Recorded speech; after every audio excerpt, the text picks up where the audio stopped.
Hello and welcome to the next 100 Days podcast. My name is Graham Arrowsmith. And my name's Kevin Appleby. So, Graham, today we're talking about growing your business strategy.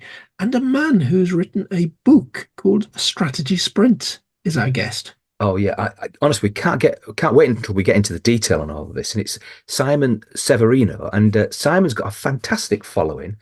We're absolutely pleased to have him on the podcast.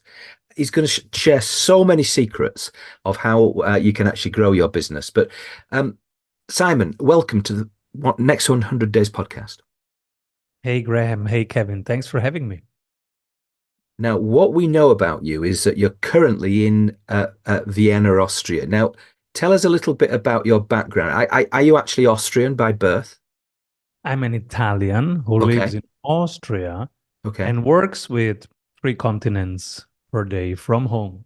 Wow.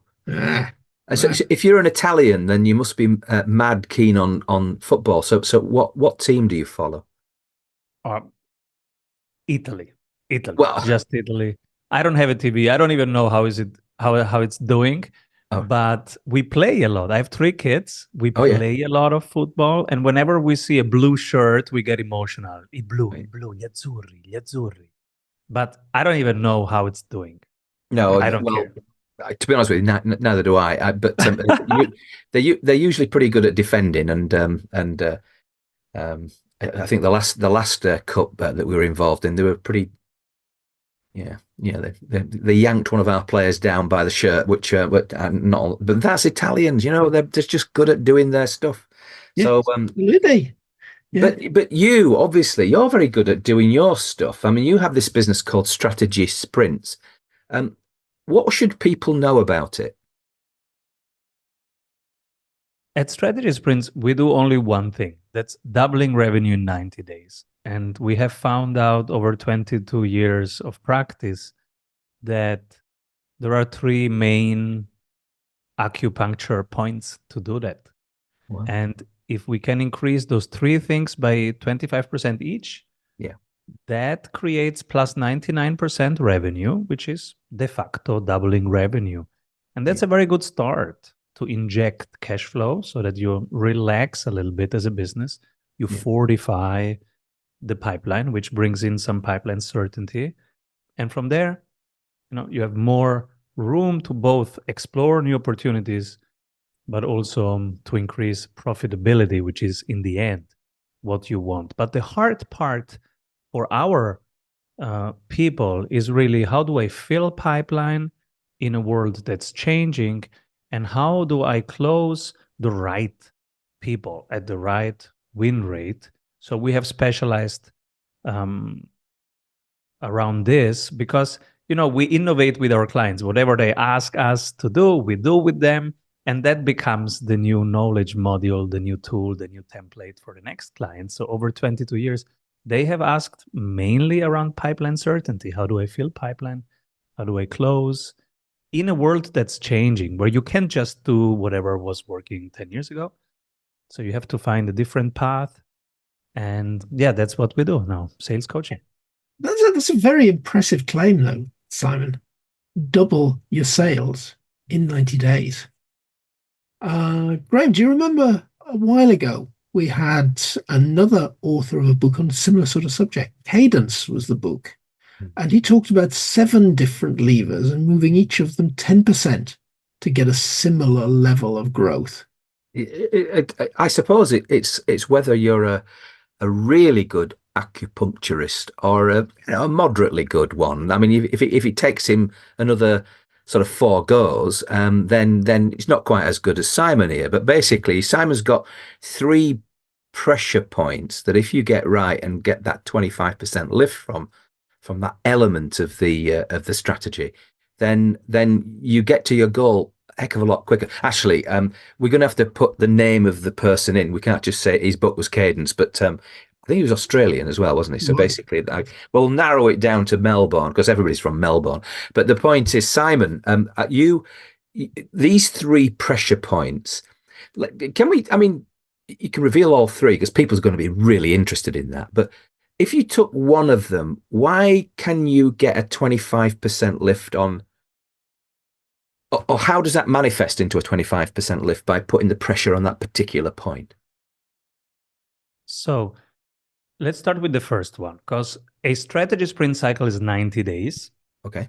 And sometimes we can achieve it in 72, 75 days. But on average, it's a 90-day cycle because we need 12 attempts at getting those three things right. And the 12 attempts are 12 sprints of one week each. So on Monday, right, we set the focus, and on Thursday, sprint finishes. On Friday, we review and set and adapt the plan of those 12 bottlenecks to solve. Yep. Month one, the focus is to increase the price by 25%. Now, how do you increase the price that you can charge for your offer by 25% without losing clients? We have to work on positioning. Positioning starts on your LinkedIn, on your website, on how you talk about the brand. And it's really what the brand stands for. Who is it here to serve? And what does it solve? Let me give you one example. This blue circle here behind me, for the people who are watching, there is a blue circle. That is the so-called strategic value exercise. It's 6 questions. They start outside there.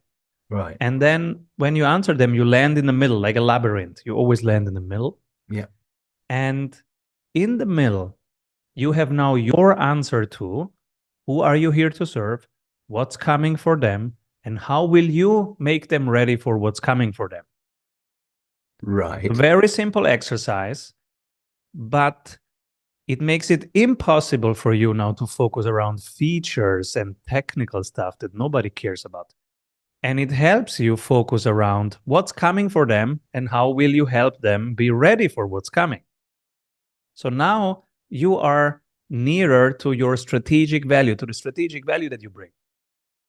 So if you've got a client who comes to, and this is all fresh, they come with certain practices. They've been doing things in a particular way, and let's say that's got them 100, and you come along and say, hey, guess what? With a wee bit of help and a lot of work on your part, you're going to get to 200 after another 3 months. How, or at least the relative to whatever, 200 in the next 3 months.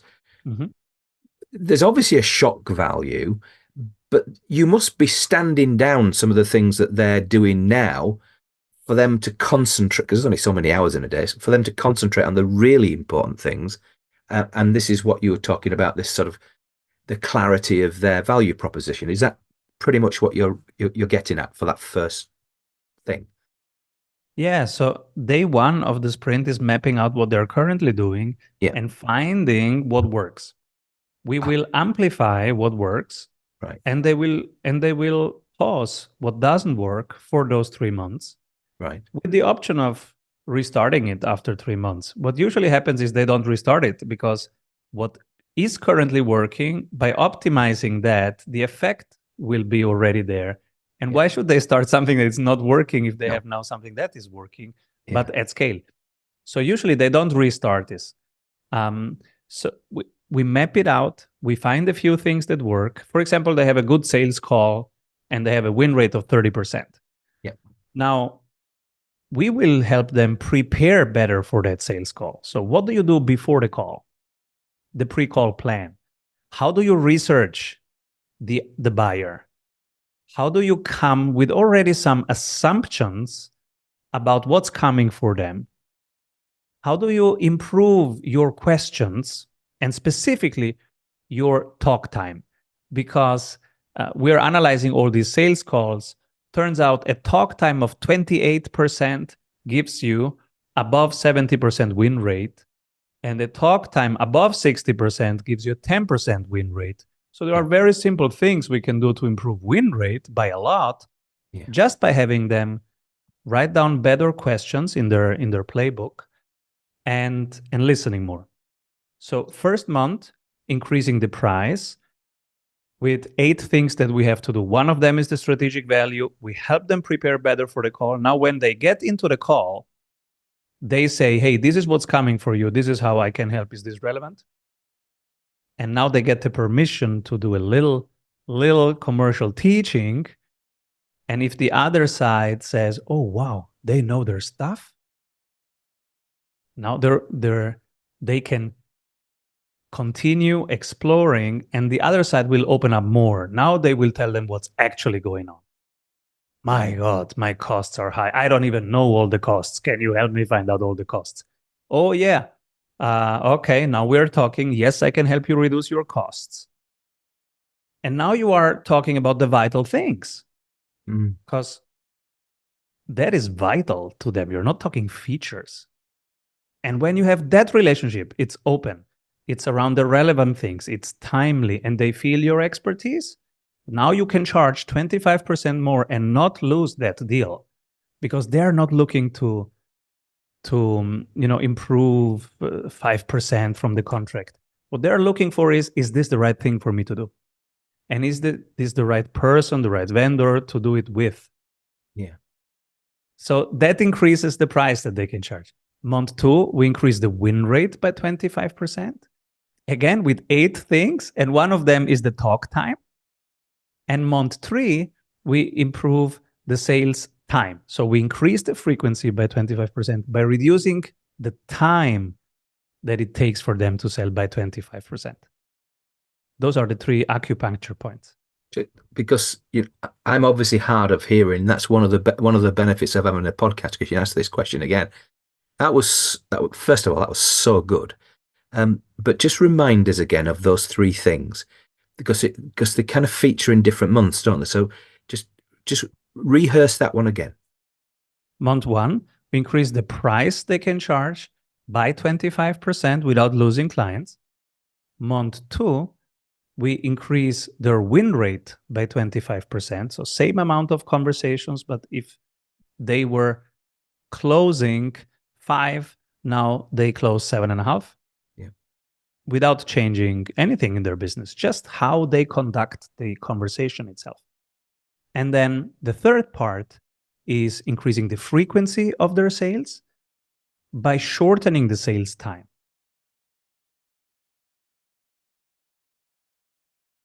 This is, I mean, the guy that we're talking about was Pete Williams, but basically from Melbourne.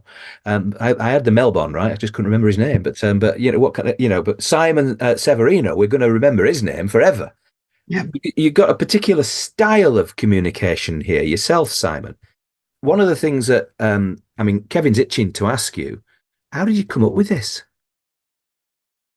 22 years of being under pressure to come up with something. So you must have started when you're about 10-year-old then. I mean, well, I'm 44 now. I started in 22 in a big advisory. And you know what happens in a big advisory?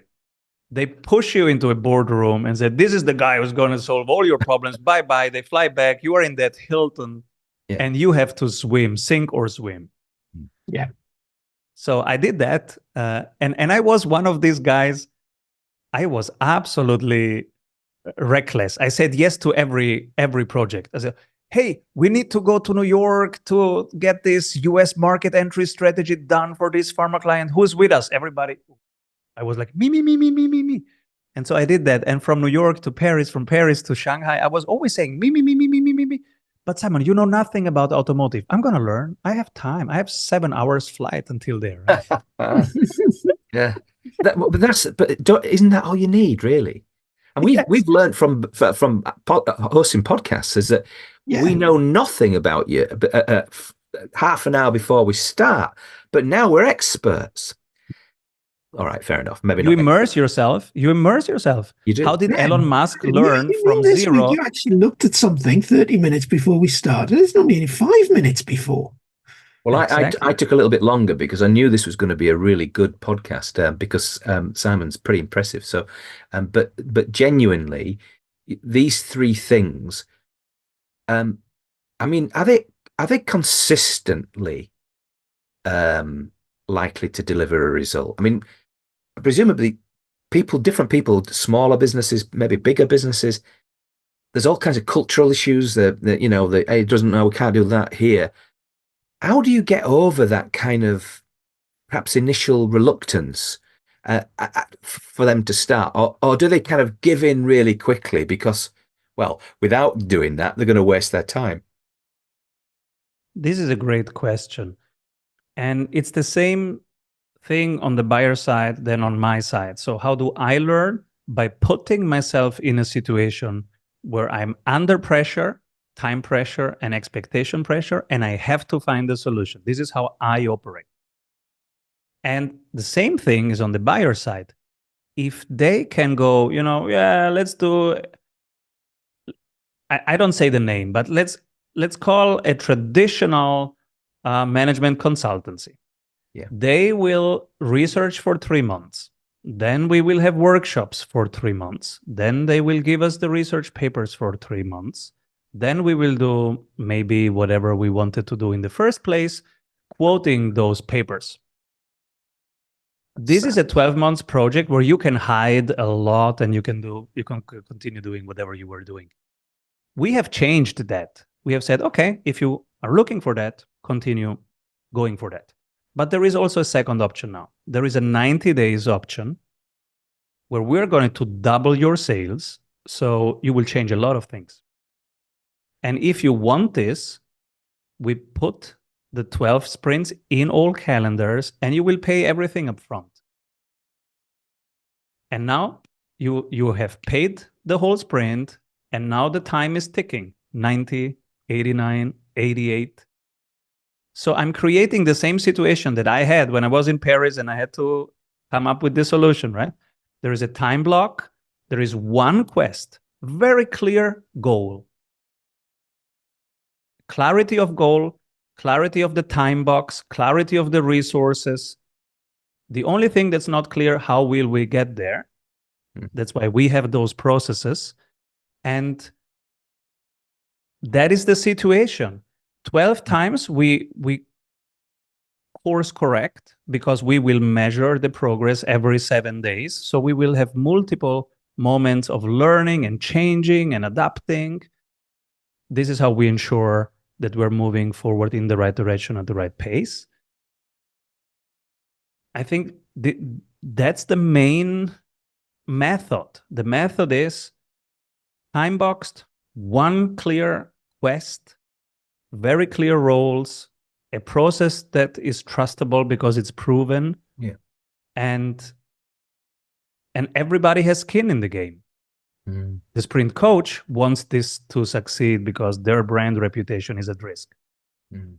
The client wants this to succeed because they paid a lot of money. They want it 5 times back. Right? This sounds a bit like how Kevin Appleby used to. It was the before version, weren't you, Kevin? Because you were working for one of these big box advisory companies, and Simon's obviously given you an alternative vision. But was he right in thinking that basically you spent an awful lot of time researching and then coming up with some plans and then effectively ignoring them? No, I don't think that's it. Might be in certain types of consulting. Maybe that some of the strategy houses do that, but you get into a change program. And a lot of the consulting I've done has been about implementing new systems or taking costs out of a business. They're not things that you want to have huge projects around. They're things that you want to get on with and do. Yeah. Okay. Maybe if you're a business strategy consultant, you may well do the research, produce the reports and things like that. But coming back to this, okay, sounds good. 25% in 3 different areas, but surely there's something that's got to sit before that. My experience is that most businesses, their key problem is, where am I going to get some leads from? Okay, great if you've got the leads. Well, you can look at the price. You can look at closing more of them. You can look at spending less time closing them. Great. But what about the leads in the first place? Unless you've got a good solid pipeline of stuff coming in, none of this is going to work. Oh, You can see from this question that Kevin is a practitioner, because these are the exact words that we hear every week. But what about the leads, Simon? I need more leads. I've heard this question so many times that I went deep into it. So leads starts with, okay, we start a conversation with somebody. Then if we can spark interest, we get to the next stage. Then if we can spark engagement, we are in the next stage. If we get them ready to buy, we are in the next stage. And then we can close, upsell, cross-sell. Most people, if you ask them right now, hey, what do you need to solve? They will say, I need more leads. If you go deeper and say, okay, I give you 10 leads, what are you doing with them? What happens? You don't hear a conversion engine, a machine ready to turn that interest into engagement into deal. That's the missing piece usually. So yes, they say, I need leads. But if you say to them, here I have 10, show me what happens. There is no mechanism for turning them into projects. So I go with them for a while and I say, okay. Can I just challenge that a little bit? I mean, because I'm in the business of actually providing data, leads, etc. Then, people they ask me that question all the time. And with some of them, they do have a mechanism, but it's not that good. And which might be the same thing as you're saying effectively, but basically what they might convert of those leads once they're qualified, 5 out of 100. Not very good. That's a very bad conversion rate. No, indeed, but particularly once they've been converted. And I completely agree with you. But if you're in a sort of you're coming into work and you're doing the same things as you did, 5 years ago, then you're going to get the same results, if not worse. So basically, there is a requirement to sort of step change this. And sorry, I interrupted you, but effectively, you were sort of talking about the fact is that often that there's just no conversion of these leads, and it's that you address with your work, or at least part of your work. It's 2 steps. The first step is saying, okay, let's look at your lead generation process. Let's improve that. Yeah. At the same time, because that's how they think in that moment. So, okay, we pick them up at their bus stop. We start improving the lead gen systems, how they prospect, how they start conversations. Usually, they have a lot of leads, but they don't see them. So we start asking deeper questions. Do you have an email list? Oh, yeah, I'm just not mailing to them. Okay, how many people are there? Well, 18,000 people. 18,000 people? And you think you don't have leads? So let's work with these 18,000s. We go through them and say, okay, what did they click? What did they look at? What are they interested in? And you find, okay, 400 people clicked this thing. When did you call them? Oh, we never called them. So as soon as you start asking the questions that we ask, you see that there are a lot of leads. Everybody has a lot of leads. So current clients, past clients, people that clicked something on your website this week, how many did you call? Oh, I didn't call any of them. Why? Because I'm not collecting their phone number. Okay, let's go to the website. Let's add the phone number into the form because you're just collecting the email. Why don't you call them? Oh, I never thought about that, Simon. Yeah, but some of them do. And they say, if you put the phone number in, you'll get fewer leads, which is a bit of a laugh, really, because basically the leads that they're getting, they're not doing much with anyway. So you might as well have fewer of them, but with a better chance of actually converting them. Sorry, I'm most A/B tests. I mean, the most important tool on the planet is A/B testing. A/B test every assumption that you have. So if you have the assumption, I put the phone number into the form, I will lose leads. A/B test it for a week. Yeah. Most times, like 80% of the time, we A/B test that, and we don't get less leads, actually. Okay. All right, that's interesting. It depends, of course. You have to look at the copy. You have to look at the contrast. You have to look at the details. Are you making it easy for them to apply? But if the page is done well, adding phone number will not reduce in a significant way the number of leads that you get. It will reduce the tourists, but you don't want the tourists anyways. No. Yeah, I was just going to say that. I mean, I can think of a few websites that I've gone on to They might have been competitor websites, and I'm looking at their stuff, and I'll sign up for something. I get to that box and it says phone number, and I know fine well I do not want a salesman ringing me up. So what do I do? The phone number's mandatory, so I'll just put 1, 2, 3, 4, 5, 6, 7, 8 in there. I'll still get the piece of material that I want, but looking at the other side of that, that's telling somebody in the sales team in that organization that this is not a warm lead, ignore it. Don't waste your time phoning it up. Exactly. It's a funnel Actually, hacker. by putting We the phone tag number, them you've as funnel improved hackers. it in another way.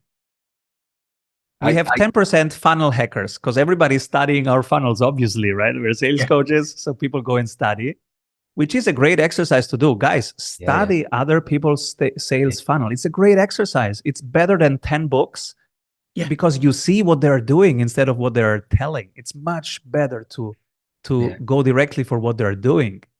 I spent some time with Russell Brunson's work and had ClickFunnels for a while.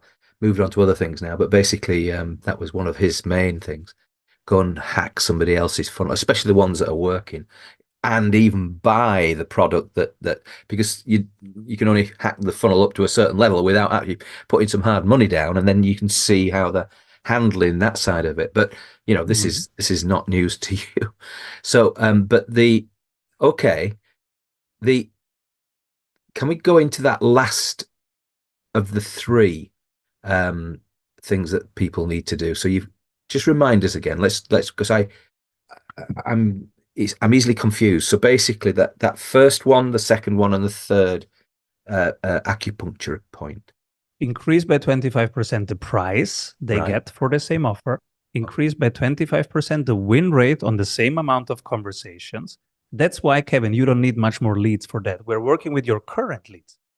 And then third part is to increase the frequency of the sales by, again, not adding leads, but shortening the sales time. Now, all these three things work without adding a single lead. Our assumption is, and our experience is, everybody has enough leads. If you look at them, right? Current clients, past clients, every past client can refer you 3 people. Do some online events to get the lurkers from your email list, to get to see them. So a 1-hour workshop about your superpower topic, solve some problems live. You will get the lurkers out of the oldest email list that you have. Boom, you have another 20 leads right there. And you don't need hundreds and thousands. We work with high-ticket B2B businesses. They don't need 1,000 leads. They need 100 per year. 100 leads, and you make out of them 30 clients with a high-ticket offer. You have a wonderful lifestyle business right there. Yeah. So people make it more complicated than it is. It's funny that you said. Sorry. The third part can be tricky because sometimes our first attempt doesn't work. The first attempt of shortening the sales time. So you want to shorten the path from awareness to closing. First attempt is by the so-called RBS, relationship building sequence. So we map out the buyer's journey, awareness, interest, engagement, ready to buy. And we think, what do they need in which stage? How can we create 12 to 15 valuable moments for them? And then we have a set of emails, calls, videos, checklists, templates, generous giving of information that over the next 12 days will create a shower of value onto them. They will go, holy, what is going on here? I am getting so much value. And then when that stops after 12 days, they will go, I'm missing this. And they will call you. So this is how you can shorten the sales time. Now, sometimes that doesn't work. There are multiple reasons. I'm hearing something. I'm hearing 2 things. Maybe just the way in which you're expressing it, but basically, the third area you mentioned increased frequency. So that's not the frequency of sales. It's the frequency of sales, and you increase that by creating 12 valuable moments faster. You intensify the Right. experience. Where Right. usually, but if I've bought a B2B high-end ticket B2B product for, I don't know, £10,000, I'm not ready to buy another one within 3 months. 10,000 you can sell in 7 days. But the tough part is 30,000, 70,000, 200,000. This is where it doesn't work, the RBS, because Okay. it will shorten, but it will shorten from 12 months to 8 months or from 14 months to 7 months. Yeah. But it's still a long time, longer than the 90 days. So in these cases, it's maybe 1/3 of the cases where it doesn't work with the RBS. We go to the other side of the funnel, and that one mostly works. The other side of the funnel is retainment and expansion offers. So cross-sell, upsell. Hey, you came for this, why don't you stay for that? Yeah. There's a lot of opportunities there, again, without adding leads, because they always think about new leads. Yeah. But when you look at the current people and you ask, what else do they need? So the frequency isn't frequency per se. It might be cross-sell. It might be, here's another thing that you can buy from our range. That's fine. That makes an awful lot of sense. But you have a strategy that's in place that's probably going to move them towards that. Presumably, you can tell in advance that they're not going to buy the same machine twice. So, Yeah. you might want paper for the machine or whatever it is. And that basically is your proposition. Yes. I can give you an example. There is a consulting agency that has sprinted. So first month, we increased the price. Check. Second month, we increased the win rate. Check. That was mainly by reducing the talk time. So we've give them feedback on their sales recordings. They've reduced their talk time to 28%, 28.5%, and then the win rate went up. It's much easier than people think. And then the third part, that was tough. The RBS didn't work because their clients are freezing budgets right now. So it didn't work on that side. But on the other side, it was even easier because I asked them, okay, all your clients are manufacturing clients, right? Yeah. So do they have similar questions that they ask you? Yeah. Almost the same words. Would they perceive it as valuable to have a safe space with other people who have the same questions to discuss those issues? Absolutely yes. Did you ask them what would they be willing to pay for such a space? No. Okay, let's ask them. 3 days later, with the results of those phone calls, we come back and we find out they would be willing to pay a range of between $12,000 per year and $15,000 per year just to meet other people in the same situation. In a Slack group. They don't want to travel for that. No. Slack and Zoom. So we've created a community for their clients, current leads. They came for specific, cost optimization and process optimization. So they came for optimizing processes. They stayed for a community of manufacturing excellence seeking people. Yeah. And that was another 20 times 15K on top of that without adding a single lead. Okay. This sounds great. I've got Mike Morrison of the Membership Guy's words echoing in back of my mind when he's talking about membership and building a membership community.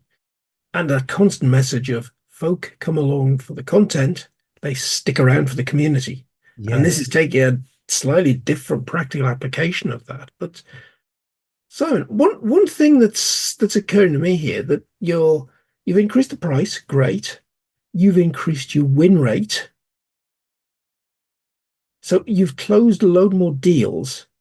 Part of this huge revenue growth is you've got a lot more business going on.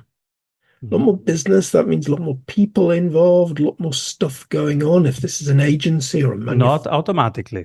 No. Yeah. So you've got a lot more to manage. But you've got another promise in here about freeing up for the leader so many hours a week. Yeah. Surely there's a piece missing here because all you've given is the business a whole load more work. More, well, yes, more revenue. Yes, Yeah. more value for the clients. Yeah. Not more hours of work for the people, and not a single person more. Yeah, but how So it doesn't it work on the basis of what that person is selling? Because if they're selling their expertise, well, I guess you could package that up in lots of different ways, I guess. But is your genius in the sense of figuring out how that particular client can actually do more with less? Because Kevin's got a fair point, but what you're saying is you can help them. Yeah, they've got to be able to sleep, Simon. Or do you have them work? Do you have them working all the way through the night? in the traditional world, when you add one client, you add Yeah, X hours of work. yeah, The great thing about being a service business in the digital age is yeah. you don't add any work if you organize in a smart way. So for people watching this video, I can show you literally how we organize.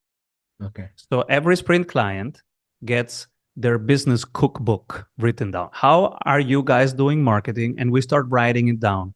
Many times they don't have written processes yet when they sprint. How do you guys do sales? And we start writing it down with them. How do you guys deliver the client work? That's operations. And we start writing it down with them. And things that don't fit these three buckets, we call them leadership activities. And that's the fourth bucket. Simple as that. Now, when a new client comes in, there is a process already for that. So there is less scope creep, there is less manual work, there's less trying to find out what to do. This is a thing that now a lot of software can do. Many freelancers in amazing countries can do with wonderful work ethic, extreme loyalty, and no unions. So you don't have to do the traditional thing of adding people onto people onto people onto people. You can do it so smartly. You save something as a template that you reuse for the next one. You make a video and that becomes a module for everyone.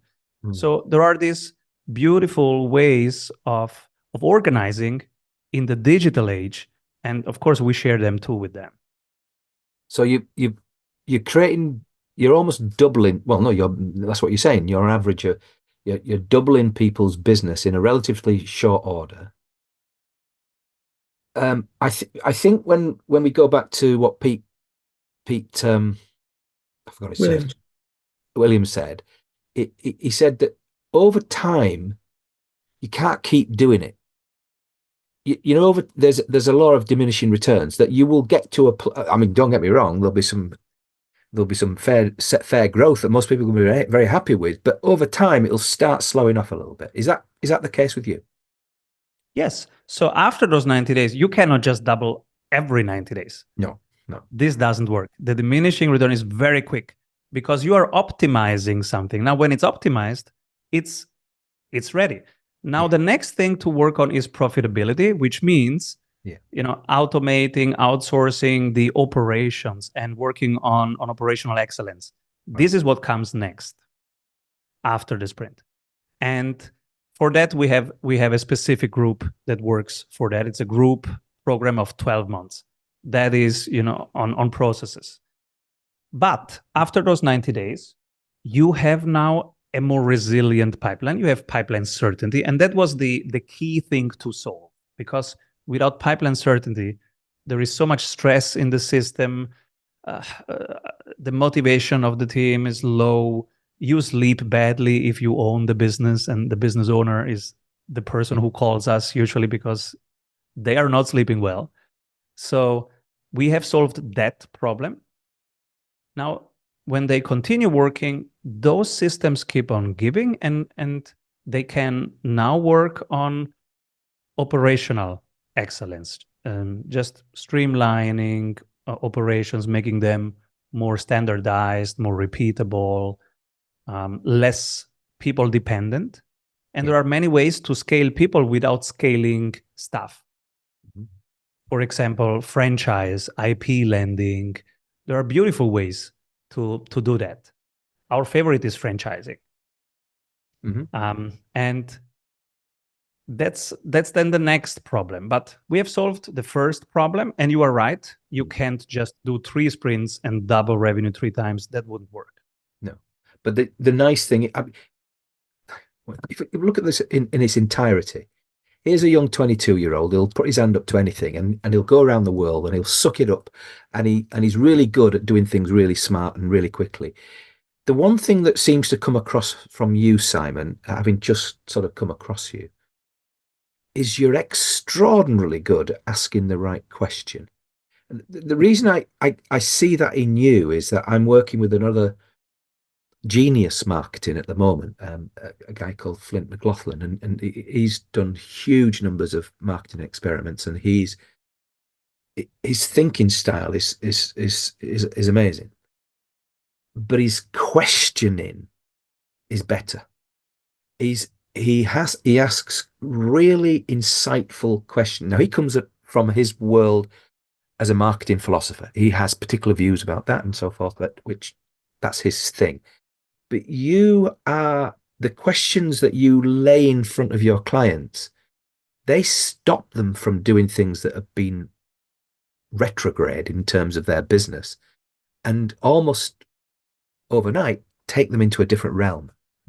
Where do these questions and where do these thoughts and structures come from? Was it all from learned experience, or did you have to research, or did you learn at somebody's feet? Where did it all come from?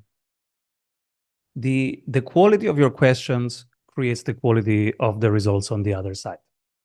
I have personally studied philosophy, not economics.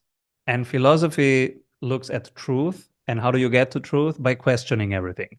So from the philosophers, you can learn the art of questioning. Yeah. And that's where I come from. Mm-hmm. Now, when you look at good salespeople, why are they at 28% talk time? Because they ask a question that makes the other side pause and think. And then they wait and have them answer. So the art of sales is the art of asking questions. And I think the prototype of an A sales person is actually being a consultant, a management consultant, somebody who asks you questions like, okay, if I give you 10 more leads, which part of your business breaks first? This is how you find the bottleneck. What is the problem that they're trying to solve and they didn't solve yet? What's coming for them, and how will you make them ready? Those are the questions that every sales person needs to find, because otherwise you are at features level. And so when you are in sales and you're trying to get better and better, and you practice rehearsing your own sales calls, your questions will get better, because you see that, oh, that question had strong impact. And so you will write down that question, reuse it again. Mm. This is how you do it. If you record your sales calls and you look at the good ones, those were the right question in the right moment. And then you start saving them, and after a couple calls, you have then your set of powerful questions. This is what everybody needs to do to improve their sales. Raise the level of your questions. Become a commercial teacher by asking questions that are like Socrates, like Plato. They go boom. And even 3 days later, you're still thinking about that question. Mm. That's very, very good. Yeah. So much is thought about, sales. We've got to have a script to read. Tell them about the product. Now, the powerful call is, please, Mr. Potential Customer, tell that we've got this thing that solves a problem in this area. Have you got a problem in that area? Tell me about the problem. Oh, that's interesting. Tell me some more about that. Mm. Yeah, those sorts of questions, they are very, very powerful. Yes, and if your product is the solution, what is the question behind it? Mm. Is that would you say that's your superpower? I think that must be the practice for every person who wants to sell in the modern age, because everything else is old and it will not work Oh, anymore. now don't Pushing start with products. your old thing. I mean, Kevin and I are in our 60s. You know, I mean, you're only in your 40s. That's just been ageist. Even I am old You're an in this Italian world. The new Italian salespeople ageist. are 20. You'll be pulling me back by my bloody shirt before long. You know, I mean, I'll be in on goal. But no. I genuinely, no, I like it.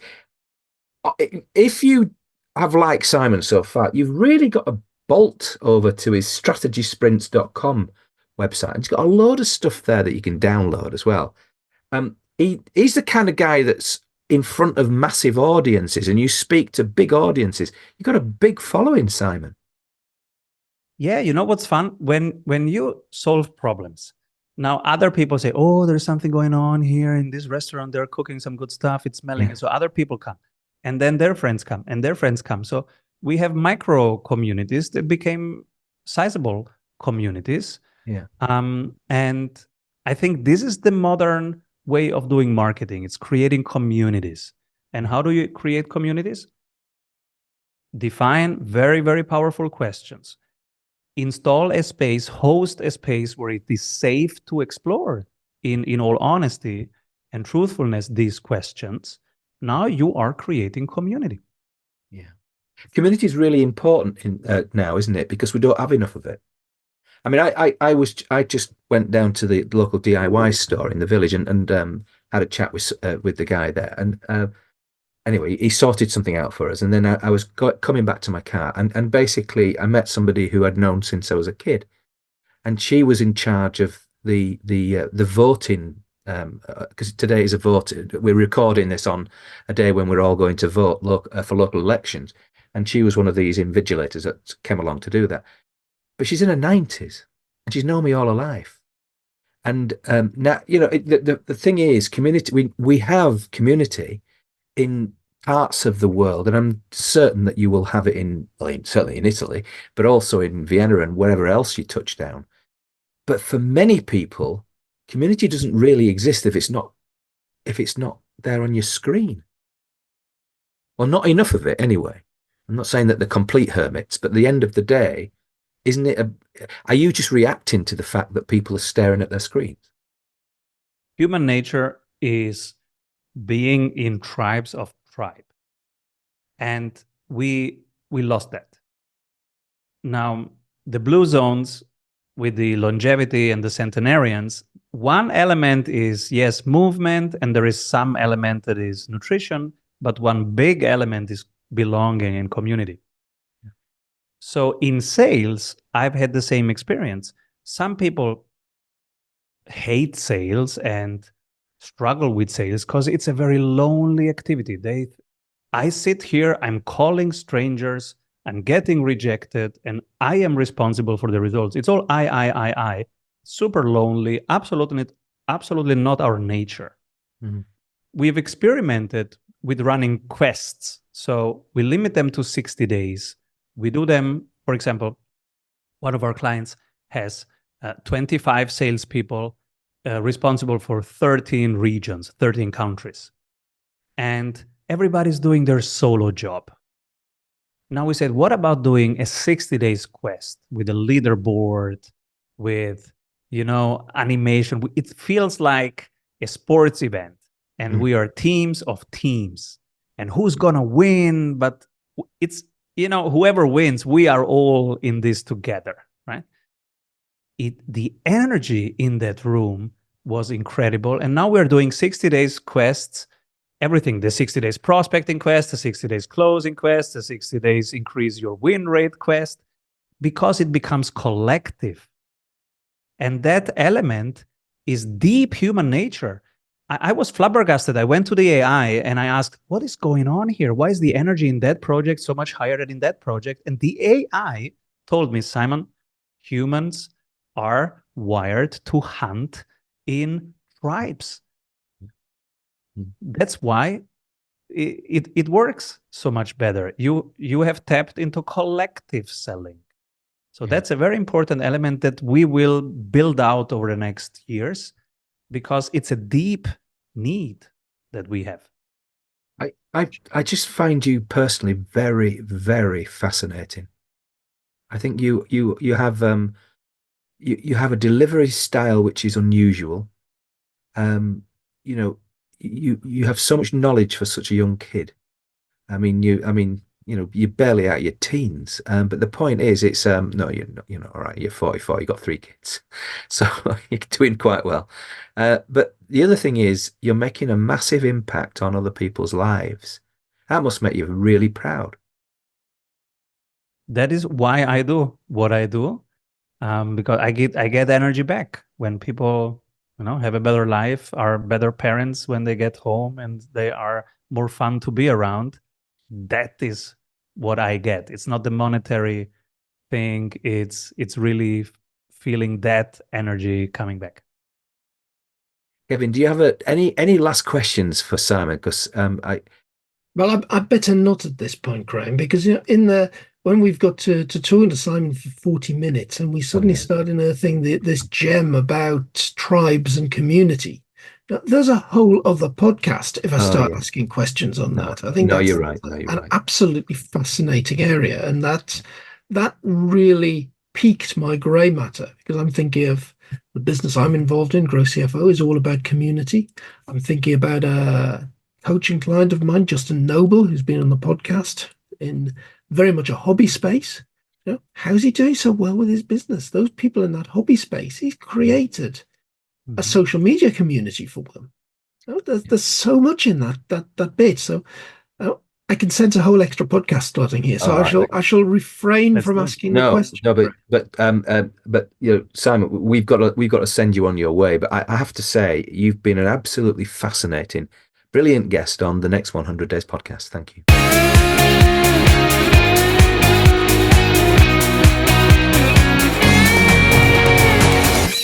Well, Graham, that is such a powerful way to buy yourself extra revenue. Yeah? 3 sprints, 90 days, double your revenue. Sounds very easy. I'm sure it's not as easy as that. And I think Simon was going into those 12 weeks in each sprint and showing that you had to fine tune and fine tune and fine tune to make it work. But hey, put your mind to it. He's got something here. Definitely. Yeah, all you have to do is listen to a few people on his website who gave him testimonials, and they're just regular businesses, just like yours and mine, Kevin. They make a difference, or his work. It's almost like you're clearing away the clutter. Now, I won't divert too much, but Don and I are rethinking this pivot between work and non-work. Now, it might take a few years, and it will take a few years, but we're thinking it now. And one of the things that we've come up with is clearing away the clutter in the house, because over the last so many years, 30 odd years in this house, we've added crap.